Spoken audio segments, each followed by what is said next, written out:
Friends, आज हम बात कर रहे हैं टाटा मोटर्स की और साथ में हम बात करेंगे टाटा पावर की। टाटा मोटर से निकल कर आई ये बहुत बड़ी खबर।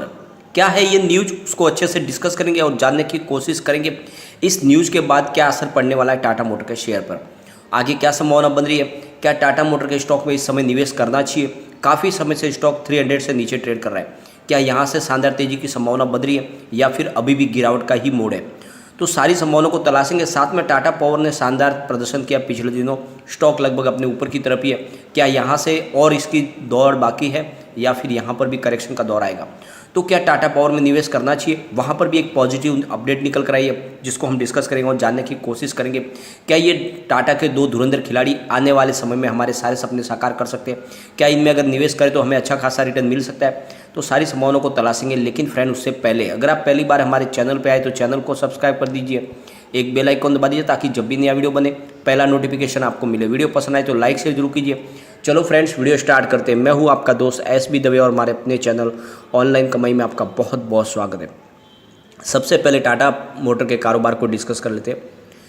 फ्राइडे के दिन टाटा मोटर का स्टॉक 282 पर ओपन हुआ, 286 की हाई उसने बनाई, 281 का लो भी बनाया और अंत में 285 पर करीब 0.46% अप पर क्लोजिंग दी है। तो पॉजिटिव माहौल बना हुआ है। अगर हम इसके वॉल्यूम को एनालिस करें तो पिछले एक महीने पहले इसका 3 करोड़ का वॉल्यूम था, 1 वीक पहले भी 3 करोड़ का वॉल्यूम था और गुरुवार को 2 करोड़ का वॉल्यूम हुआ था, फ्राइडे को 1 करोड़ का वॉल्यूम हुआ था। तो वॉल्यूम में कुछ कमी देखने को मिल रही है, परंतु अभी भी स्टॉक काफ़ी अच्छा लग रहा है इस लेवल पे।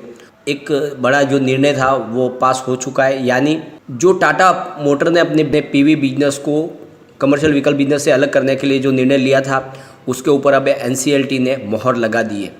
जो बिजनेस है वो PV बिजनेस के साथ में जो उनका EV बिजनेस है यानी इलेक्ट्रिक व्हीकल का बिजनेस, जो जिसकी कीमत करीब 9,417 करोड़ रुपीज़ है, अब वो एक अलग कंपनी बन जाएगी।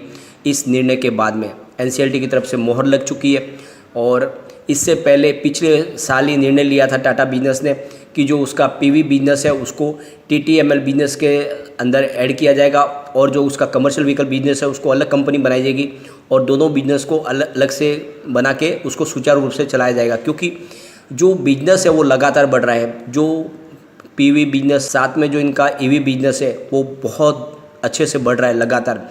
इंडिया की टॉप 4 कंपनी बन चुकी है PV बिजनेस की टाटा मोटर, और इस बढ़ते हुए कारोबार को मेंटेन करने के लिए उन्होंने ये ठान लिया है कि अपने बिजनेस को अलग किया जाए। दोनों बिजनेस अलग होंगे तभी अच्छे से उनको ध्यान दे पाएंगे और बिजनेस को आगे बढ़ा पाएंगे, और इसीलिए उन्होंने निर्णय लिया कि इसको अलग बिजनेस बनाया जाए। तो फिलहाल जो है जो इनकी रेंज है जिसमें टियागो और SUV रेंज में इनकी हैरियर और सफारी बहुत ही शानदार प्रदर्शन कर रही है, और जो उनका EV बिजनेस है वो उसमें टिगोर और नेक्सॉन के जो मॉडल है वो भी बहुत अच्छा सेल बता रहे, और इस वजह से ये जो बिजनेस है इनका लगातार बढ़ रहा है और इसलिए इन्होंने अपनी कंपनी को अलग करने का जो निर्णय लिया था उसको NCLT की मोहर लग चुकी है।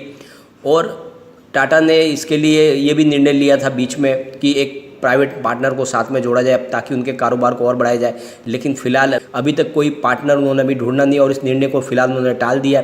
लेकिन अपने कारोबार को अलग करने का उन्होंने निर्णय ले लिया था, अब वो पूरा होने की कगार पर है क्योंकि NCLT की अप्रूवमेंट हो चुकी है और जो इसके शेयर धारक थे उन्होंने भी इसका अप्रूव दे दिया है कंपनी अलग करने के लिए। तो बहुत जल्द कंपनी 2 अलग भाग में बट के कारोबार को आगे बढ़ाएगी।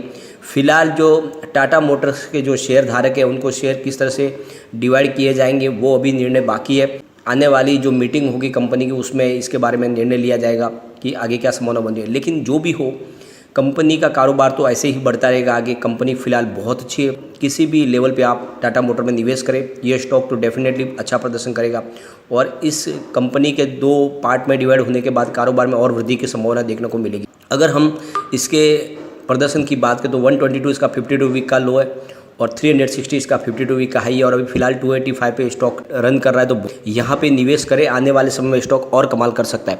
तो निर्णय आपको लेना चाहिए, और इसकी जो शेयर होल्डिंग पैटर्न है वो भी बहुत शानदार है जिसको देख के हमें लग रहा है कि इसमें हमें निवेश करना चाहिए। अगर हम इसके क्वार्टरली रिजल्ट को डिस्कस करें तो बहुत ही शानदार इसका प्रदर्शन रहा है। रेवेन्यू 66.41 थाउजेंड करोड़ रुपीज़ का रहा है, जहाँ पर 107.63% की ईयर ऑन ईयर बेसिस पे हमें बढ़ोतरी देखने को मिल रही है। नेट इनकम में -4.45 थाउजेंड करोड़ रुपीज़ रहा है, तो वहाँ पर भी 47.25% की ईयर ऑन ईयर बेसिस पे हमें बढ़ोतरी देखने को मिल रही है। डायलूटेड EPS -11.62 रहा है। नेट प्रॉफिट मार्जिन -6.7% है, तो वहाँ पर भी 74.6% की शानदार प्रदर्शन हमें देखने को मिल रही है। तो अच्छा खासा इसका रिजल्ट है और जब जो रिजल्ट है इनका बहुत ही अच्छी खुद आगे संभावना दिखा रहा है और इसलिए निवेश के लिए अच्छा स्टॉक बन रहा है। आगे जाके बहुत ज़्यादा कमाल कर सकता है। काफ़ी अच्छा प्रदर्शन कर चुका है स्टॉक और अभी फिलहाल बहुत ज़्यादा करेक्शन के मोड में, बहुत जल्द यहाँ से स्टॉक दौड़ेगा। अगर इसके पिवट लेवल को हम चेक करें तो यहाँ से स्टॉक के गिरने पर 282 फर्स्ट सपोर्ट निकल के आएगा, सेकंड सपोर्ट 279 का और थर्ड सपोर्ट 277 का है। तो फिलहाल स्टॉक बहुत ज़्यादा गिरने पे भी 350 के नीचे जाने की संभावना बहुत कम है। ऊपर की तरफ मूव करने पे 287 फर्स्ट टारगेट है, सेकंड टारगेट 289 का है और थर्ड टारगेट 292 का है। तो बहुत जल्दी ये 300 के पास जा सकता है और 300 के पार होते ही यहाँ पे नई तेज़ी बनेगी। तो फिलहाल निवेश के लिए मौका बन रहा है, इसमें में आप इन्वेस्टमेंट करें। ये स्टॉक काफ़ी ज़्यादा तेज़ी बनाने वाला है क्योंकि कंपनी ने ठान दिया है आने वाले समय कंपनी को पूरी तरह से कर्ज मुक्त करना है। तो ये निर्णय कंपनी को आगे बढ़ाएगा और ये स्टॉक बहुत जल्द 1000 पार करेगा। तो निवेश 1000 के टारगेट के साथ इसमें करें। चलते हैं हम टाटा पावर की तरफ। स्टॉक ओपन हुआ फ्राइडे को 125 पर, हाई बनाई 127 की, लो बनाया 125 का और अंत में 127 पर करीब 1.35% अपर क्लोजिंग दिया। शानदार प्रदर्शन रहा है। अगर वॉल्यूम को एनालिस करो, पिछले एक महीने पहले इसका 4 करोड़ का वॉल्यूम था, 1 वीक पहले 2 करोड़ का वॉल्यूम था और गुरुवार को भी 2 करोड़ का वॉल्यूम था, लेकिन फ्राइडे को कुछ कम हुआ, 1 करोड़ का वॉल्यूम हुआ। अगर टाटा पावर की बात करें तो टाटा पावर आगे जाके बहुत ज़्यादा तेज़ी से स्टॉक दौड़ सकता है और उसके पीछे वजह है कि टाटा पावर ने ठान लिया है ईवी चार्जिंग स्टेशन लगाने में वो आगे सबसे निकलने वाले हैं, क्योंकि आने वाले समय में ईवी बिजनेस बहुत ज़्यादा तेज़ी से बढ़ने वाला है। ईवी कार का ही ज़माना आने वाला है पेट्रोल डीजल की बढ़ती हुई कीमत के कारण। तो ऐसे समय में ये प्रचुर संभावनाएं इस सेक्टर में है और इसीलिए टाटा पावर ने ठान लिया है कि 2026 तक कम से कम वो 1 लाख चार्जिंग स्टेशन स्थापित करने वाले हैं। तो बहुत बड़ा स्कोप है और इस वजह से आने वाले समय में टाटा पावर के बिजनेस में ज़बरदस्त तेज़ी का माहौल बन सकता है, क्योंकि कारोबार इनका काफ़ी ज़्यादा बढ़ेगा। क्योंकि फ़िलहाल जो इलेक्ट्रिक व्हीकल है उनके लिए 2 चीज़ महत्वपूर्ण है। एक तो उनके लिए ज़रूरी है चार्जिंग स्टेशन, जो बहुत नेसेसरी है, और साथ में उनके लिए लिथियम बैटरी। तो ये जो 2 बिजनेस करने वाले हैं उनके वारे न्यारे होने वाले हैं आने वाले समय में। जब इलेक्ट्रिक व्हीकल की डिमांड बढ़ने लगेगी तो यहाँ पे इनके भी कारोबार में वृद्धि देखने को मिलेगी। तो टाटा पावर इसका फ़ायदा उठाने की कोशिश पूरी कर रहा है। तो इस वजह से निवेश इस बिल्कुल करना चाहिए। भले ही इस समय इसकी प्राइस ऊपर की तरफ हो, लेकिन यहाँ पर बहुत ज़्यादा तेज़ी की अभी भी संभावना बाकी है। अगर इसके हम प्रदर्शन की बात करें, 50.10 52 वीक का लो है और 137 इसका 52 वीक का हाई और फिलहाल 127 पे स्टॉक ट्रेड कर रहा है। फ्रेंड्स, अगर हम इसके फाइनेंशियल रिजल्ट को डिस्कस करें तो रेवेन्यू 9.97 थाउजेंड करोड़ रुपीज़ का निकल के आ रहा है, यानी 54.47% की ईयर और ईयर बेसिस पे हमें बढ़त देखने को मिल रही है। नेट इनकम 391.03 करोड़ रुपीज़ है, तो वहाँ पर भी 89.25% की ईयर ऑन ईयर बेसिस पे हमें बढ़त देखने को मिल रही है। और नेट प्रॉफिट मार्जिन 3.92% है, तो 22.5% की ईयर ऑन ईयर बेसिस पे बढ़त देखने को मिल रही है। तो बहुत ही शानदार इसका रिजल्ट है। और यहाँ के अगर इसके शॉर्ट टर्म टारगेट की हम बात करें तो यहाँ से स्टॉक गिरने पर 125 फर्स्ट सपोर्ट है, सेकंड सपोर्ट 124 का है और थर्ड सपोर्ट 123 का है, यानी बड़ी यहाँ पे गिरावट की संभावना नहीं बन रही है।